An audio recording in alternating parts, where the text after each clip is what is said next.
no nosso resumão da economia com o professor Ricardo Valério, que já está conectado aqui junto com a gente, né? É isso aí, porque quando a gente fala de aumento de preços, quando ele é medido direitinho lá, ele reflete nas pesquisas dos índices que medem a inflação. O que é a inflação, gente? Entre os outros efeitos da inflação, é aquela chamada perda do poder de compra da população. Se fica mais caro, você com aquele mesmo dinheiro acaba comprando menos. E a gente ainda vai falar, é um resumão, vou abordar vários assuntos aqui, também sobre a condição ou não de comprar um carro hoje no Brasil. Vamos já chamar aqui o professor, o economista Ricardo Valério, já para bater esse papo, começando com a nossa rotina, né, doutor? Porque quando a gente fala de alimentação, quando a gente fala de inflação, sobre a cesta básica, aí pega todo mundo. Não tem jeito, né? O que pode explicar esse aumento em relação aos alimentos especificamente? Bom dia. Bom dia, Murilo. Bom dia, Paulinho. Bom dia a todos. Sem dúvida nenhuma, os alimentos continuam subindo, infelizmente. Né? O tomate, por exemplo, é um produto muito sensível a mudanças climáticas e ele sofre com esses impactos. A gente teve, conforme o Paulinho colocou aí, quase 19%, é um aumento muito alto, né? E isso implicou, inclusive, na formação do preço do IPCA 15, que foi divulgado agora no final da semana passada, mas ainda assim a gente teve um processo de desaceleração da nossa inflação, que vem caindo. O índice foi 0,51%.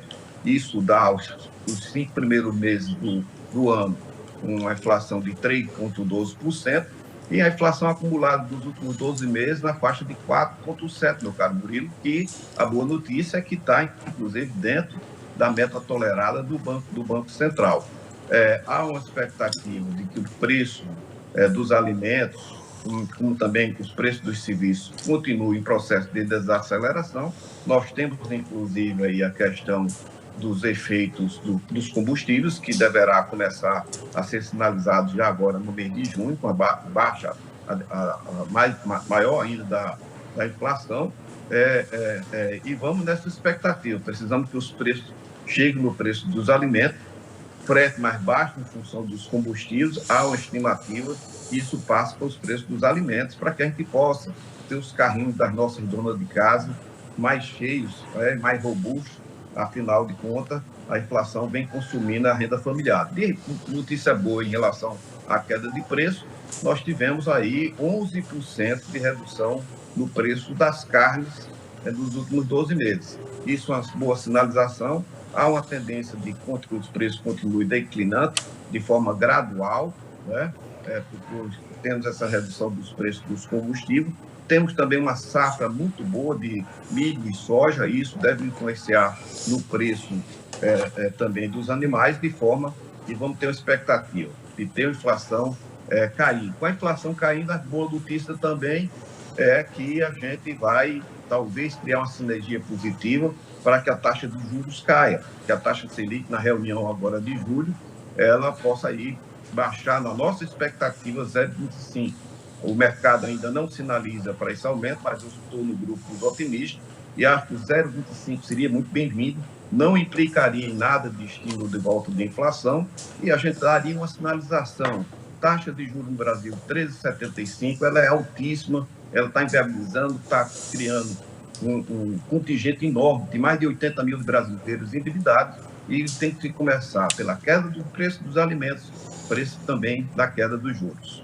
A importância da gente trazer aqui um especialista para a discussão, porque como o senhor tem a visão geral, né, até me corrigiu aqui, eu comecei a falar sobre inflação, mas você tem aumento de alguns alimentos no valor, mas no geral, o acúmulo aqui é de redução dessa inflação.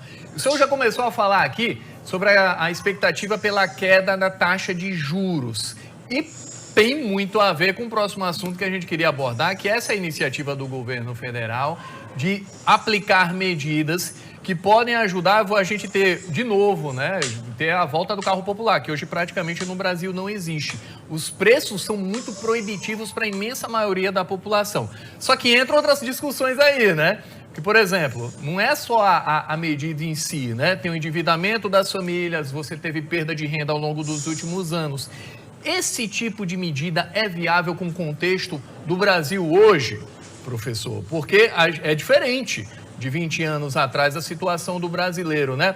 O carro popular se paga ou essa medida vai acabar beneficiando a chamada classe média que vai ter mais condições de aproveitar?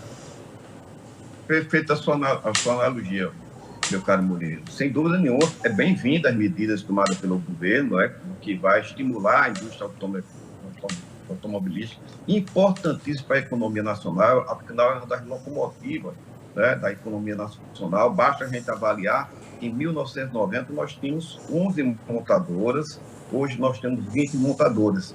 Essas 20 montadoras, em 1990 nós tínhamos 5,6 milhões de empregos, antes de chegar no período da automação. Agora, com a automação, a gente tem 1,2 milhões de trabalhadores empregados na cadeia da indústria automobilística. Daí mostra a importância e a medida assertiva do governo de ter trazido essa redução do PIS e do COFINS, que vai levar à redução do preço dos automóveis, variando de acordo com 3 categorias. Os veículos mais baratos terão um percentual maior de descontos, aqueles que têm um nível de nacionalização de mais peças utilizadas na formação dos veículos também gozarão do desconto, e também o nível tecnológico desses veículos, menos emissores de poluentes, recebe um percentual que pode chegar até um desconto de 11%, que será importantíssimo para a economia nacional. Mas você abordou de forma muito apropriada, meu caro Murilo, a questão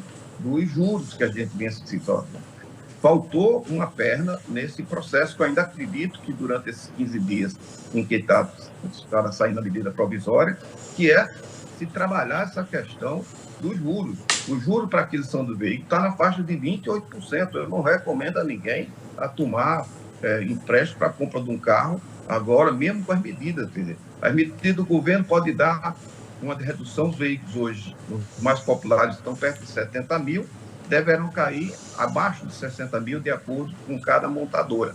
Esses 10 mil de desconto, eles serão fatalmente engolidos pelos 28% de juros do financiamento.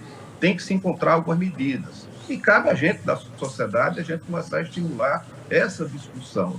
Uma das coisas que eu vejo é o FGTS, que o governo tinha sinalizado inicialmente, ser liberado até 15% para que o trabalhador pudesse usar o seu FGTS para aquisição do seu carro próprio, mas foi vetado a nível do Ministério do Trabalho. Eu acho que cabe ao trabalhador, dono do seu FGTS, ele tomar a melhor decisão. Se no momento está sendo mais importante para ele a questão do financiamento do carro, que chegue esse financiamento via o FGTS, afinal será somente 15%, vai evitar que ele pague um juros altos. Uma outra questão que nós levantamos para ser discutido também é a indústria automobilística participar do processo, ou seja, como? Com autofinanciamento, que é aquela situação que você dá uma entrada e divide o restante do saldo devedor em 24 meses sem juros. Seria uma das alternativas para estimular, de fato, essa venda do carro próprio. E, por último, uma outra sugestão que nós damos é os consórcios. Consórcio, aliás, vem sendo a grande saída para quem quer comprar o seu carro, porque não se paga juros, se paga só a taxa de administração.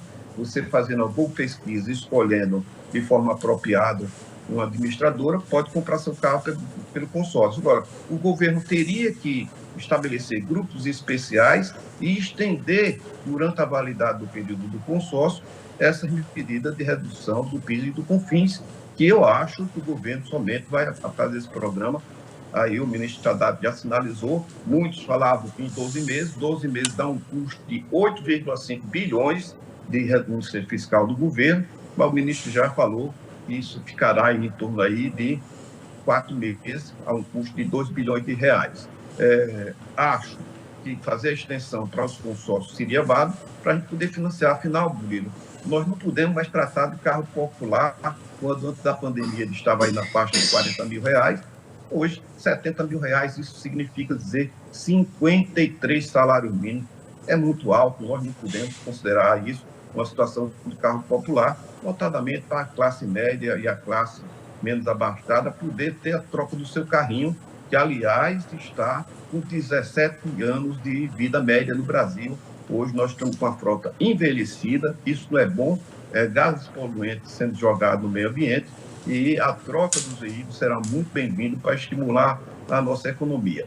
O governo ainda pensa, como uma medida boa, estender a venda dos veículos para as pessoas físicas, a exemplo que faz hoje para a pessoa jurídica, vender diretamente das montadoras. E aí você tenha todos aqueles custos de logística, de percentual das revendedoras, e também seria uma boa medida, desde que não prejudique as revendas a nível de cada estado. O senhor até já falou brevemente sobre isso, mas o Josemar gostaria de saber se com essa medida iria facilitar a questão do financiamento de um carro. É uma boa opção mesmo?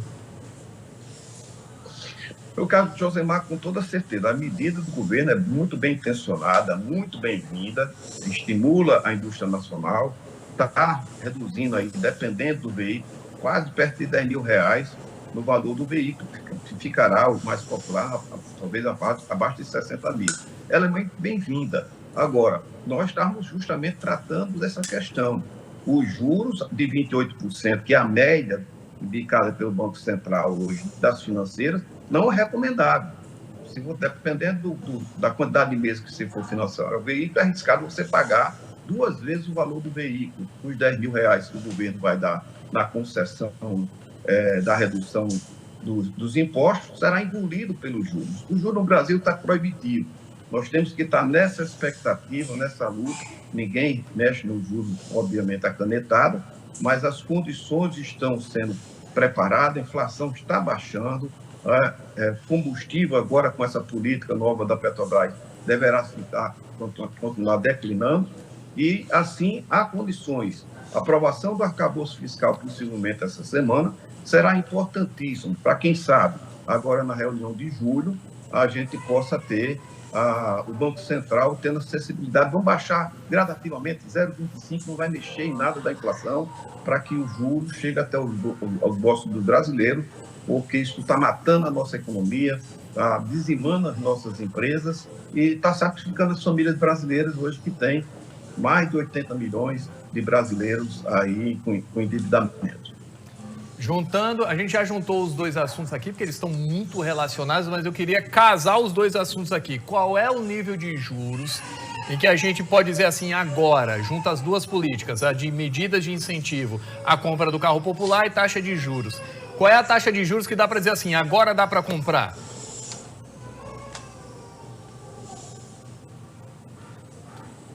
Fuja um pouco alto, mas pelo que eu entendi, meu professor, juros você não pode, infelizmente, intervir no mercado, fazer qualquer mudança de mercado e dizer qual é o desejo do juro ideal.